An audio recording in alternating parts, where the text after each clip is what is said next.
Ken, are you sort of scripting and planning out this entire story? Right. Is that like affecting also? Is that affecting the way that you're approaching the filmmaking process? I don't know if you normally approach things with sequels in mind. Yeah. See, I think sequel is a misnomer for this, and I keep telling the studio that. I'm like, is there any way we can talk about this in non-sequel terms? Because it isn't like, oh, we love these characters, let's go on another adventure. It isn't like that. This is a story that has a beginning, middle, and end, and I'm telling you the beginning.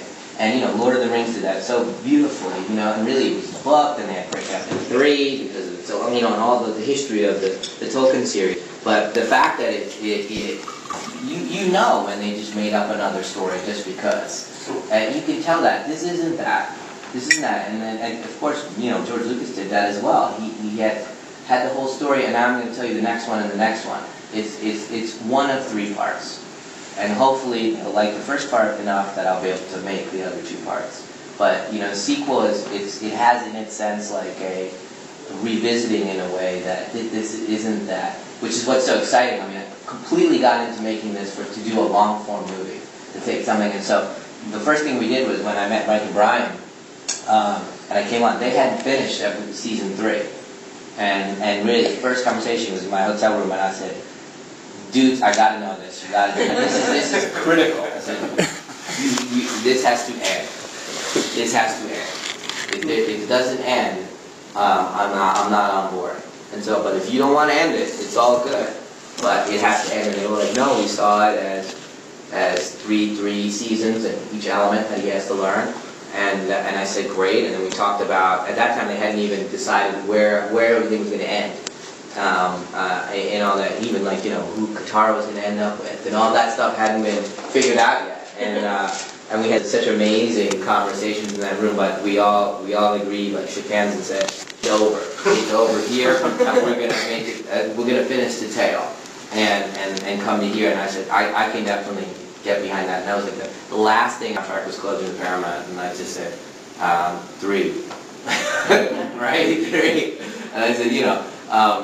That way I can put a lot of integrity into it and you know how to press the accelerator on a storyline or not, and pull back, and you know, and as I'm developing it, if I go, okay, this is not fitting into this movie, going, okay, I know how to, like already I pulled out a couple things from the first movie that I thought were going to be in the first movie. Now it's going to affect the draft of the second movie.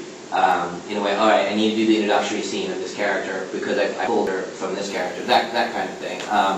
It's really important for me to have that. For me, like the second season, as I've said, was like spot on for me. Like I just got that season. I felt it. I felt like of the 20 episodes, so many spoke to me, and the storyline was really clear and very exciting, and the trauma of the way it ends. And you know the darkness of that, of how it ends, and you know, love it. The third movie, and I can't even think about it right now. It's getting me really upset. As I have to really go through it and analyze it really carefully because that was again very schizophrenic for me, and I gotta find it, you know, and I suspect that when I look at those 20, I think it's 21 episodes, right, the last season. That I will see, like, there's 8 episodes that have the through line right there. And then there's all kinds of, kind of, you know, like the beach episode, you know, like the surfer beach episode and things like that, that are really nice colors, and we'll see what we can do, but those kind of, so, but I don't even know if I answered your question, but I've gone off tangent. But just real quick, I guess my very important question to follow up on Rick's point, you're definitely the one who's going to direct all 3 of these films. You're not going to farm out. I mean, they could fire me. I mean, it's possible. When does it on July 2nd, and then So I'm playing. You know, if it's successful in the 4th of July weekend, and there's enough feeling and momentum in the audience that we'd love to see the other 2. The idea for me is that I wanted to go direct my thriller in between while we prep. Movie 2, it just takes so long to prep these movies. The design process, the location scouting, and you know how, like, for example, I keep going on tangents, so just grab me back, okay? But you know how like when you watch the Raiders series, they go from like, it went from like the first one, which is my favorite of all time, and in very location oriented, and then as the movies progress, it becomes more on stage, and I want to do the reverse. Like I want to get more location oriented and more reality based as the 3 movies go, and that requires a lot of, you know, location scouting. Can we shoot in Morocco? Can we shoot over here? How can we get a road there? If I wanted to build this there, how can we get there? That takes forever to figure out. And then of course the R&D process for the ILM again. And we're way ahead, obviously, than we were when we were starting from scratch in the first movie. So that'd be really exciting. And I have a great team together now, so that's also really exciting. So you wouldn't be concerned about, you mentioned earlier about the cast members. Getting older? Yeah. Would you ever conceive of you being sent back and producer and farming out to a Irving Kirshner, Richard Marquand type team? I suppose it's possible. You never can say no, but right now it's a no way. Let me get to my real question. But another thing is, my dream is, in the last movie, Noah is ripped.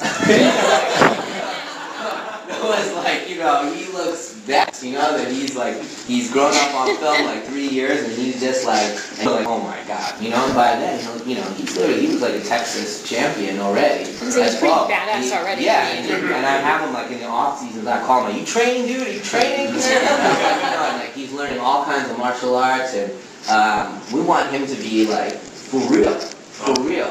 Have you scripted through, you know, like a rough draft sort of thing through all? Yeah, I mean, I have an idea of what I want to do with 3.